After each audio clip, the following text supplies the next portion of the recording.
Bible గ్రంథంలో ఎఫెసీ పత్రిక మొదటి అధ్యాయము 23వ వచనం. ఎఫెసీ పత్రిక మొదటి అధ్యాయం 23వ వచనం. ఆ సంఘము ఆయన శరీరము. చిన్న ప్రార్థన. మా ప్రభువా, ఇంతవరకు మీ దాసుని మీరు వాడుకున్న దాన్ని బట్టి వందనాలు. స్థానిక సంఘాన్ని, సహోదరుడు అబ్రహాం గారిని దీవించి మీరు జరిగిస్తున్నటువంటి పరిచయను బట్టి మీకు వందనాలు. రాబోతున్న కాలములో ఈ సంఘాన్ని విశేషముగా ఈ పట్టణములో గొప్ప సంఘముగా దీవించమని, నిలువబడినటువంటి నేను నిష్ప్రయోజకమైనటువంటి దాసునని మీ సన్నిధిలో అంగీకరిస్తూ రేపటి దినం మీ నామానికి మహిమకరంగా జరిగించమని యేసుక్రీస్తు ప్రభువారి నామములో స్తోత్రము చెల్లించి ప్రార్థించి అడిగి వేడుకొనుచున్నాము తండ్రి, ఆమేన్. క్రీస్తునందు ప్రియులారా, బైబిల్ గ్రంథంలో పోలికలు అనేవి ఉన్నాయి. పోలిక అంటే చందమామ చల్లన, మల్లెపువ్వు తెల్లన. తెల్లగా ఉంటుందంటే మనకు అర్థం కాదు కదా, చల్లగా ఉంటుందంటే అర్థం కాదు కదా. చందమామ చల్లగా ఉంటుందంట, ఎందుకంటే వెన్నెల చల్లగా ఉంటుంది. మల్లెపువ్వు తెల్లగా ఉంటుంది, ఎందుకంటే అది చూడంగానే అర్థమైపోద్ది. అట్లానే బైబిల్లో సంఘాన్ని గురించి 7 ముఖ్యమైన పోలికలు ఉన్నాయి. దాంట్లో మొదటిది మనం చదువుకున్నాం. అదేంటంటే సంఘము శరీరము. అది సంఘము యేసుక్రీస్తు ప్రభువారి యొక్క శరీరము. అది ఈ శరీరం యొక్క ముఖ్య లక్షణం ఏంటంటే ఐక్యత. చెప్పండి, ఐక్యత. శరీరానికి ఐక్యత లేకపోతే ఏమైంది? పెరాలసిస్, స్ట్రోక్ వచ్చింది. కాబట్టి శరీరము అన్నప్పుడు అది ఐక్యంగా ఉండాలి. రెండో మాట చెప్తున్నాను చూడండి. ప్రకటన గ్రంథం 19వ అధ్యాయము 7వ వచనం. తొందరగా అది చదవాలి మీరు. ప్రకటన 19:7. శబ్దమును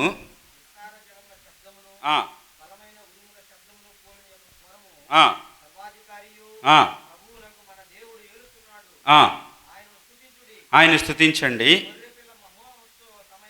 వచ్చినది. ఇక్కడ సంఘము అంటే ఇంకో పోలిక చెప్పాడు, భార్య అని. భార్యలో ఉన్నటువంటి ముఖ్యమైన లక్షణం ఏంటంటే ప్రేమ. సంఘాన్ని మొదట శరీరంతో పోల్చాడు, ఐక్యత. 2 సంఘాన్ని ప్రేమతో పోల్చాడు. ఏ ప్రేమ ఇదంటే మన ప్రేమ కాదు, క్రీస్తు ప్రేమించినట్లుగా ప్రేమించటం. కాబట్టి సంఘములో పోలిక ఏంటంటే ప్రేమ. 3వ చూడండి, నేను చెప్తున్నాను. మొదటి పేతురు పత్రిక 2వ అధ్యాయము 5వ వచనం. మొదటి పేతురు పత్రిక 2వ అధ్యాయము 5వ వచనం. యేసుక్రీస్తు ద్వారా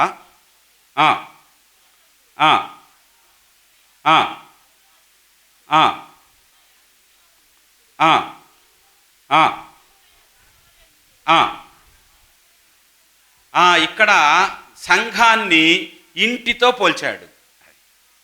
సజీవమైన రాళ్ళన్నీ తీసుకొచ్చి సంఘంలో సంఘాన్ని ఒక ఇంటిలాగా కడుతున్నాడు. ఇంటి యొక్క లక్షణం ఏంటంటే స్థిరత. తుఫాను వచ్చినా కానీ, గాలి వచ్చినా కానీ, వడదెబ్బ వచ్చినా కానీ ఎటు కదలదు, స్థిరంగా ఉంటుంది. సంఘము అంటే అది స్థిరమైనది. అనేక శ్రమలు వచ్చినాయి, కానీ సంఘం స్థిరంగానే ఉంది. ఒకటి సంఘం అంటే ఐక్యత, 2 సంఘం అంటే ప్రేమ, 3 సంఘం అంటే స్టాండర్డ్, స్థిరత. మీరు స్థిరంగా ఉంటే ఎప్పుడు ప్రభువు వచ్చేదాకా అప్పుడు మనం సంఘంలో ఉన్నట్టు. 4వ చెప్తున్నాను చూడండి. ప్రకటన గ్రంథం 2వ అధ్యాయము 1వ వచనం. ప్రకటన గ్రంథం 2వ అధ్యాయము 1వ వచనం. రాయము.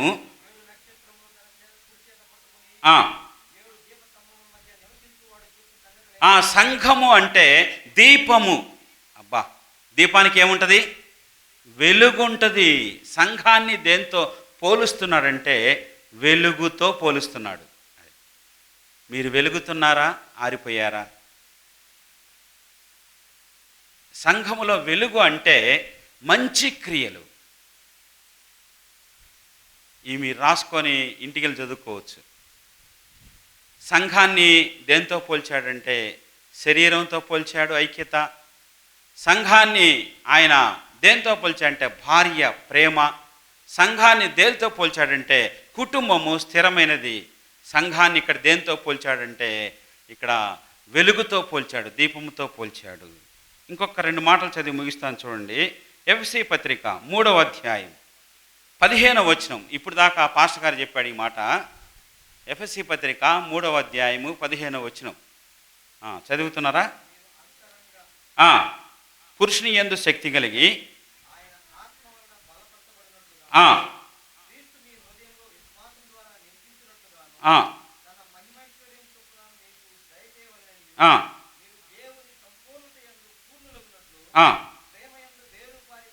ఇక్కడ ఏం చెబుతున్నాడంటే సంఘం అంటే కుటుంబము అని చెప్తున్నాడు.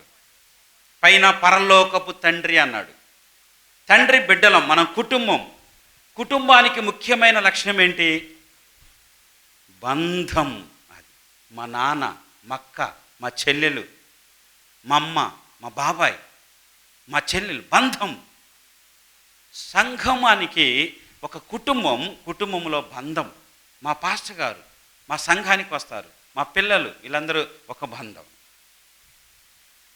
ఇంకో మాట చూడండి, 1 పేతురు పత్రిక 5వ అధ్యాయము 2వ వచనం. 1 పేతురు పత్రిక 5వ అధ్యాయము 2వ వచనం చదవండి.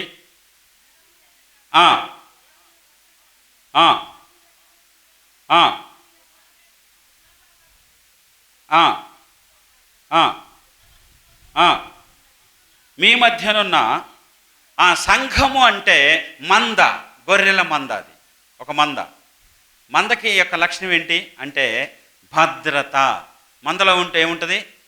భద్రత ఉంటుంది, కాపుదల ఉంటుంది, కాపరు ఉంటాడు, పక్కన గొర్రెలు ఉంటాయి. చాలా గొర్రెలు చెదిరిపోయినాయి, వాటికి భద్రత లేదు. కానీ మందలో నీవు ఉంటే ఏముంటుంది? భద్రత ఉంటుంది. ఎందుకని? గొర్రెల కాపరి పక్కనే ఉంటాడు. ఏ వైపు నుంచి జంతువు వచ్చిద్దో, ఏ వైపు నుంచి అపాయం వచ్చిద్దో అది. ఈ రాత్రి మీరు ఈ మందలో నుంచి చెదిరిపోకూడదని, ఆఖరి వరకు ఈ మందలోనే ఉండాలని, అది క్రీస్తు మందగా ఉండాలని మీరు నిర్ణయం చేసుకోవాలి. ఇక ఒక మాట చెప్పి నేను ముగిస్తాను చూడండి. 1 తిమోతి పత్రిక 3వ అధ్యాయం 15వ వచనం. 1 తిమోతి పత్రిక 3వ అధ్యాయము 15వ వచనం.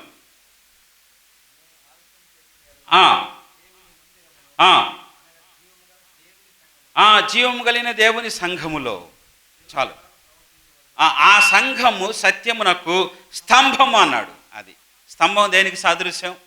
అది బలానికి సాదృశ్యం. స్తంభం బలంగా ఉంటుంది. అది మీలో బలంగా ఉండే వాళ్ళు ఉన్నారా? మళ్ళీ ఇదే సంవత్సరము ఇదే ప్రజలు వస్తారా? బలంగా ఉంటారా? చెప్పడానికి లేదు.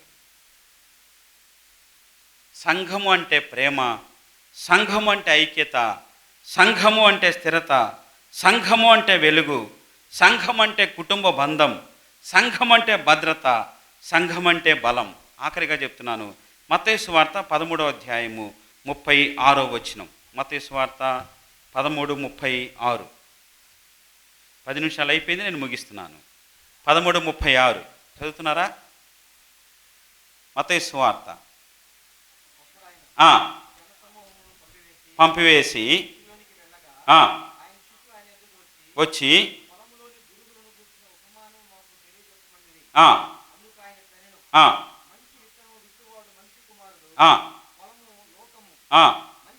44వ వచనం. 44వ వచనం. పోలి ఉన్నది, కనుగొని దాచిపెట్టి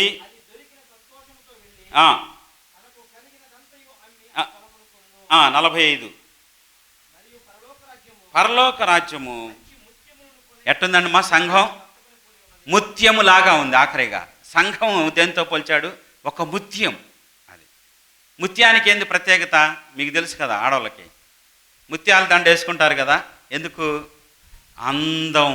అది సంఘంలో అందం ఉండాలి. ఏ అందం అంటే ప్రేమ, ఐక్యత, సహవాసము, క్షమాపణ, బలము ఇవి ఉన్నప్పుడు సంఘం చాలా అందంగా ఉంటుంది. ఈ 7 పోలికలు ఏ సంఘంలో అయితే ఉంటాయో, ఈ 7 పోలికలు మనం కలిగి ఉన్నప్పుడు మనం ఎత్తబడే సంఘంలో ఉంటాం. ప్రభు ఈ మాటలు దీవించి ఈ సంఘానికి ఆశీర్వాదకరంగా ఉంచునుగాక. ఆమేన్. తల్ల వంచండి, చిన్న ప్రార్థన చేద్దాం. మా ప్రభువా, సంఘమును గూర్చి మీరు ఇచ్చిన ఈ పోలికలు మేమందరము కలిగి జీవించే భాగ్యము దయచేయమని, ప్రేమ, ఐక్యత, స్థిరత, భద్రత, అదేవిధంగా ప్రభువా విలువ, అందము, అంతకుమించి శ్రేష్టమైనటువంటి ప్రేమ బంధం మేము కలిగి ఉండే భాగ్యము దయచేయమని, ఈ కొడుకులను ఆశీర్వదించమని యేసుక్రీస్తు ప్రభువారి నామములో స్తోత్రము చెల్లించి ప్రార్థించి అడిగి వేడుకొనుచున్నాము తండ్రి. ఆమేన్. మీ అందరికీ వందనాలు.